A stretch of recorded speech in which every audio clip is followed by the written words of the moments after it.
My name is Linda Moulton Howe. I am reporter and editor of EarthFiles.com, a science and environment and Real X Files news website. I report monthly science, environment, medical news, and Real X Files for Coast to Coast AM on Premier Radio Networks. I have been a professional investigative journalist and TV producer since I graduated from Stanford University in 1968 with a master's degree in communication.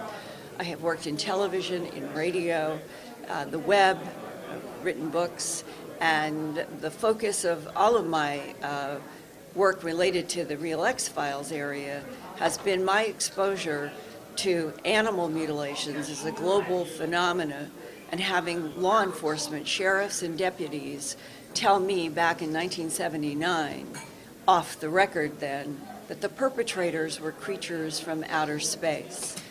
And as stunning as that was to me in 1979, I know that the investigative report that I did called A Strange Harvest about the global animal mutilation phenomena was known to so many people because after my broadcast, a special 90 minutes on the CBS station in Denver, Colorado, where I was director of special projects, I began receiving mail. There was no computer. There were no emails then. It was hard letters and hard phone calls.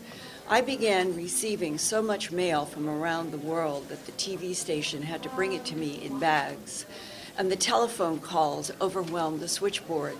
That is only an indication that in 1979, when I first did the investigation on the animal mutilations, there was this entire global knowledge of people who were ranchers, law enforcement, police, and pilots who knew that what I reported in A Strange Harvest was the truth. They knew it in the areas that they lived.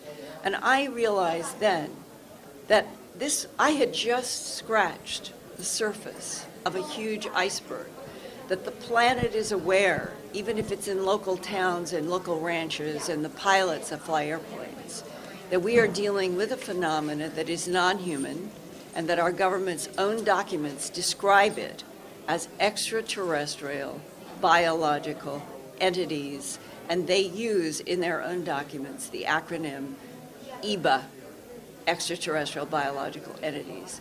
Those are facts. So one thing I heard you testify to was that in some of the reports about things that were recovered in the crashes, they were finding non-biological entities. They were almost androids or robots that...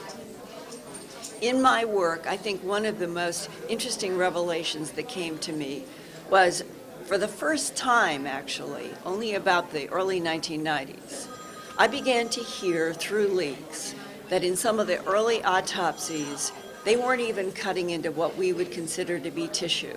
It was some sort of a fabric that was either covering tissue, but it was a fabric, and it was very difficult for the scalpels to go through.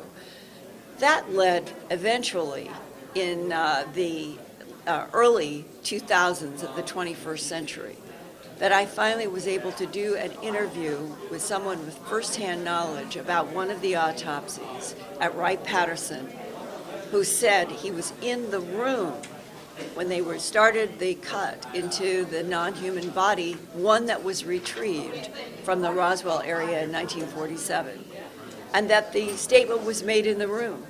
This is not tissue as we know it, and that firsthand testimony opened up what I have come now to understand, that a big part of this phenomena are what we would call drones today, either non-piloted craft that are under the control of a prime intelligence, or craft that are containing extraterrestrial biological entities that are not strictly biological, may be in the category of androids under the control of a prime intelligence.